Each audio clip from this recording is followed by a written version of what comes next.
Hey guys, it's Ted Bogert. Welcome back to the TED Show. This is my favorite series that I have on the TED Show. It's Heroes Always Welcome. It's where we spotlight veterans and veteran organizations. Veterans sometimes, a lot of times, have trouble with the transition out of military service into the crazy world of corporate America and working and trying to figure out their way with their skill set. And a lot of times there are services out there that they don't even know exist that can help them. So the whole point of this show is to get as much information to them so that they can be celebrated like they should. And today I have the honor of having Leah Stiles with me. She's with Sea Waves. I can't wait for y'all to hear about Sea Waves. She's also a very patient human being and veteran. And so I'm very happy to have you on the show. Welcome, Leah. How you doing? I'm good, Ted. How are you? I am good, thank you. We had a little bit of trouble, but you know what? We overcame it, and now here we are. And I am so excited that my audience gets to hear about you. All right. So before we talk about Sea Waves, give us a little background on you, your journey, your story. My story. So I was born and raised in upstate New York, and went to go see the recruiter. I tried to go see the Air Force recruiter, but they were at lunch every single time, every hour of the day. Oh, the Air Force people are gonna love that one. I know, right? So the Navy recruiter was like, "Psst, come here, come here," and that was the beginning of that. I knew I wanted to be a photographer, and when he was telling me all the awesome things that a Navy photographer does, I was half sold.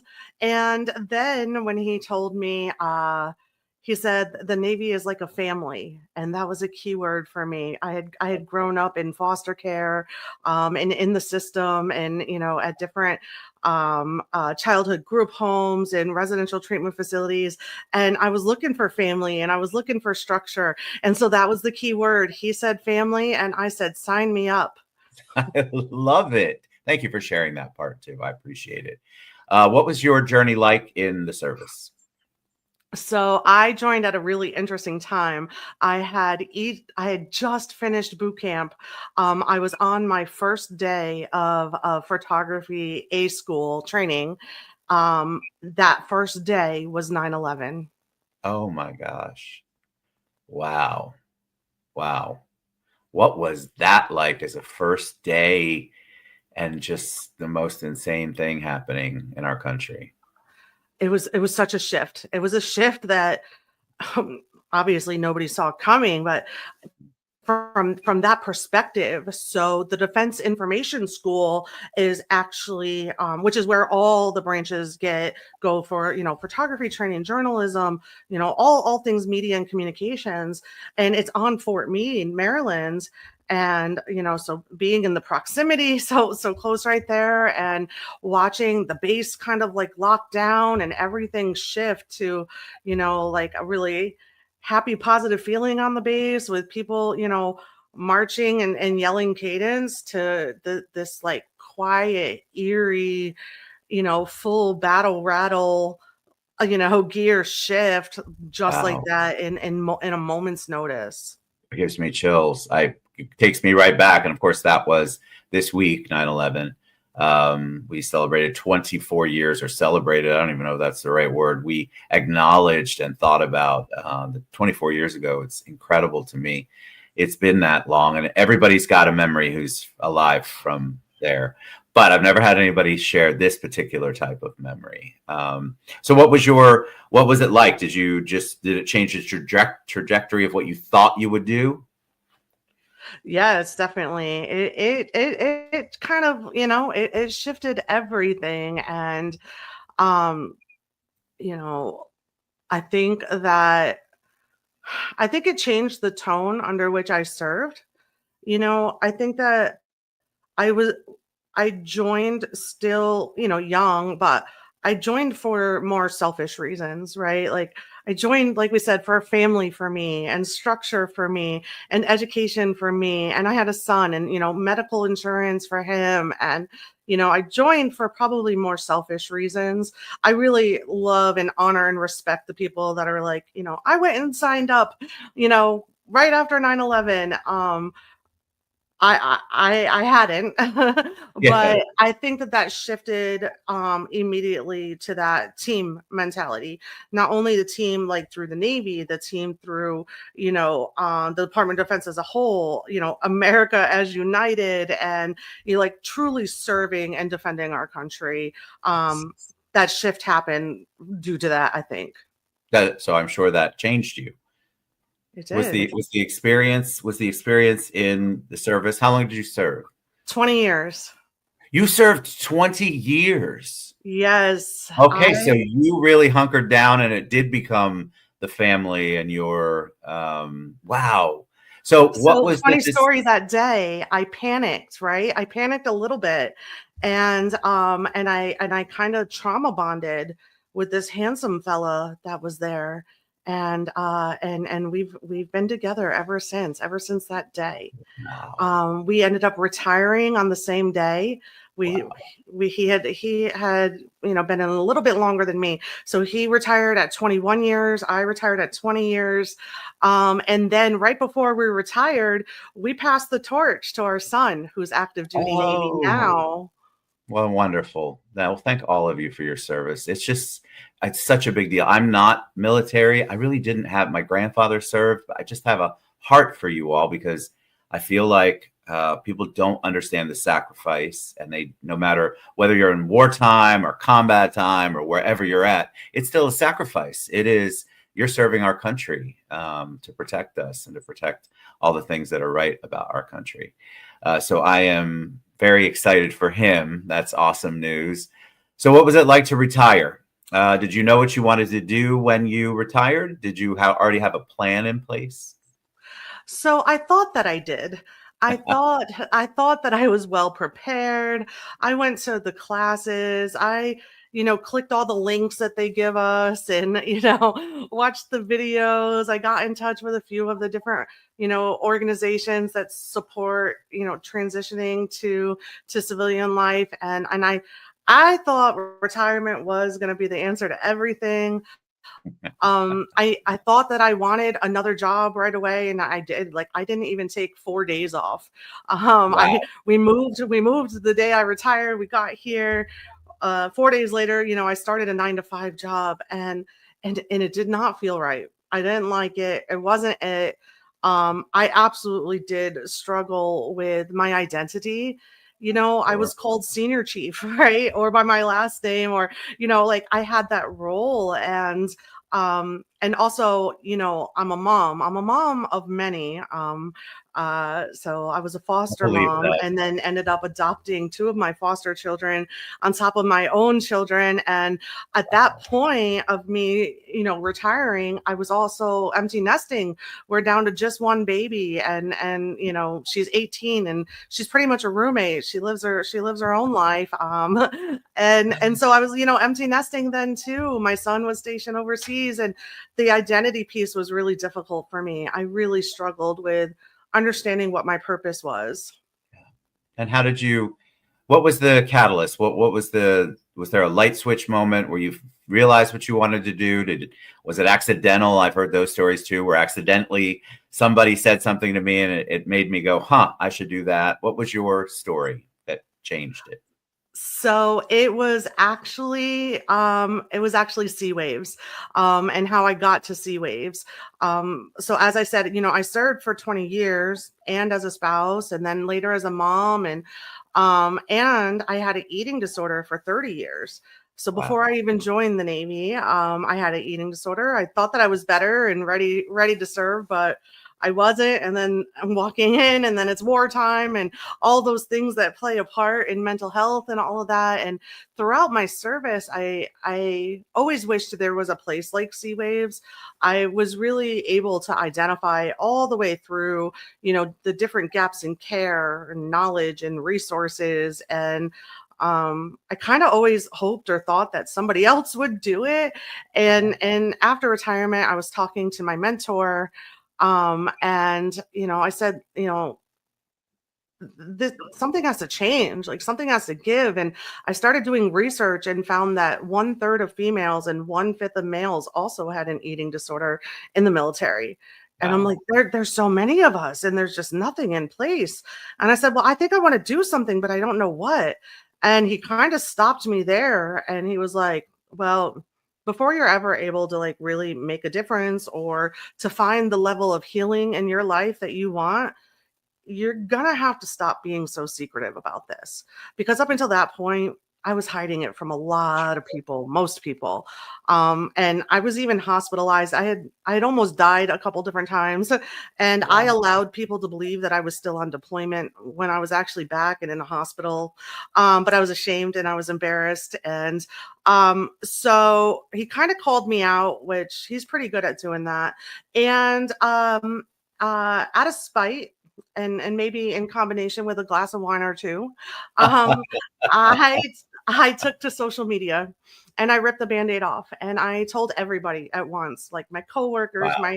my shipmates, my peers, my family, and I Amazing. told everybody at once. And it honestly created almost like a movement, right? It was right. It was a movement, and lots of people started reaching out to me, and they would tell me their story, or they would say, I recognize that in somebody I know or I love, or my shipmate, or my sister, or my brother, or my mother.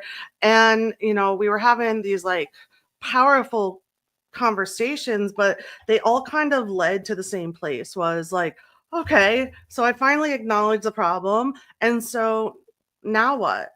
Now And what? now what? And looking back on my journey, even as a senior chief, as an E8, I struggled to find the life-saving resources. I struggled to find eating disorder informed providers. I struggled to get our medical insurance to pay for my inpatient treatment, life-saving treatment.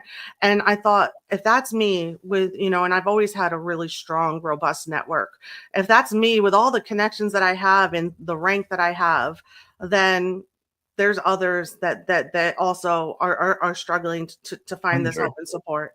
So I founded Sea Waves, and it did just that. It filled the gap. So tell me about that.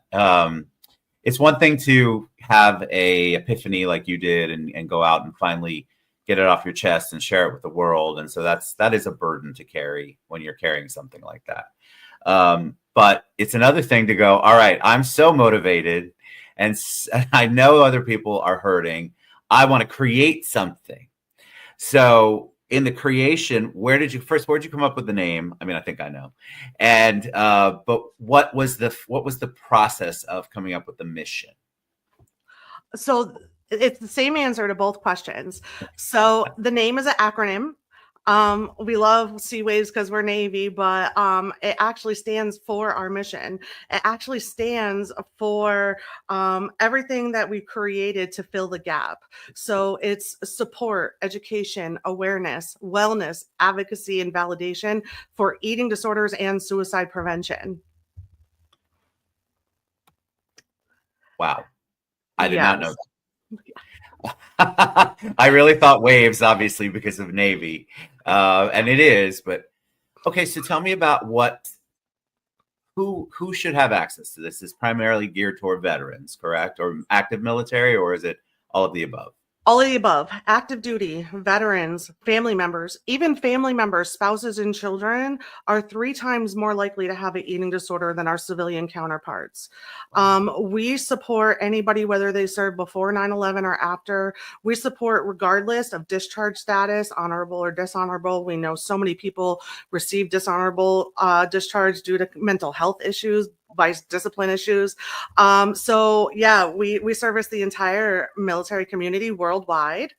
And so the S for support is resources and referrals. We connect the military community to the existing civilian eating disorder organizations that we've, vetted and build relationships with. So everything from treatment centers, on the high end, inpatient treatment centers, all the way to online virtual support groups, therapists, dietitians, providers, and we just kind of connect them with the appropriate care that they need and help them, navigate any of the hurdles and barriers that pop up, such as maybe navigating, the financial parts or the insurance parts, things like that can be so difficult that people stop trying to, get the support or resources because it's hard and you don't want to do it alone.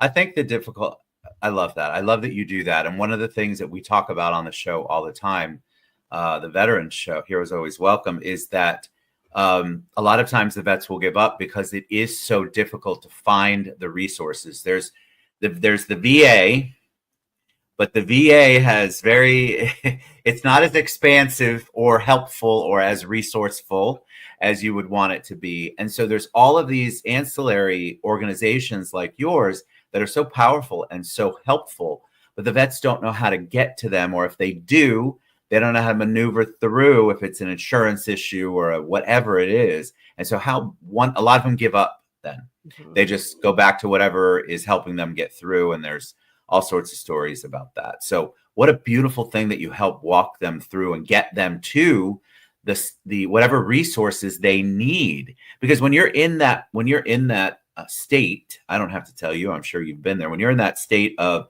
you're feeling defeated and you're stressed and you're worried and all the other things going on, and then you're trying to get help and you can't, it is awful. It's awful. So what a blessing to be able to help them. So what year are you in? I should have looked that up, but how many years have you had? 2.5. 2.5. 2.5. So from when you started to where you are now, what's the biggest lesson? Oh, I would definitely say that eating disorders impact anybody and everybody. They do not discriminate by age, background, rank. Also, big myth all the time that I'd like to dispel is that eating disorders occur in any size body. You don't need to be in a certain size body or small, or what the media has told us that eating disorders look like. So just that it's not necessarily something that you can see. In fact, most times that you can't. And so, yeah, we the the variety of people in the community is just so diverse. They absolutely can and do impact anybody and everybody. Agreed. Listen, it is crazy how we have this perception, especially about eating disorders. That's just a natural, no veterans or no veterans, perception that you look a certain way if you have an eating disorder. Tell me about, as we wrap up, tell me a little bit about how Sea Waves has helped you in your healing journey. Well, it gave me a purpose, right? At Sea Waves, our saying, I guess you could call it our motto, right, is called "Need a light, be a light," and we use that. We have it on merch and all kinds of fun things. We have little dog tags with it, right? Oh, I love that. We use it with two different punctuations, right? The first one is with a semicolon. Need a light, meaning we're in the dark. I mean, I remember the day they offered me palliative care and they said, there's just no future for you. And I decided my story doesn't end here, right? My story doesn't end here. That's that semicolon. And then, so to find my purpose, I became the light. To be the light. That's why you have the lighthouse in the logo, right? To shine a light on eating disorders in the military and to shine a light for those that are in the dark. But the second way that we say it is need a light ? Be a light. In other words, be the person that you needed at that time. Did you need an intrusive leader? Be that. Did you need a brother or sister for you? Be that, right? And so we've learned that inherently, if you use your light to light the path for others, if you look down, it's lighting your path as well. And so sometimes that's just a little bit easier than going out to focus on you. And that's exactly what happened with me. I went out to shine the light for others, and when I stopped and planted my feet and looked down, the light was there for me too. Thank you for sharing that. Your passion is palpable. Like you have just such a great energy about what you're doing. I've been doing the show long enough to know when somebody's in their purpose, when somebody's actually aligned with what they're supposed to be doing, it comes through. Even if it's not verbal, you can feel it, you can sense it.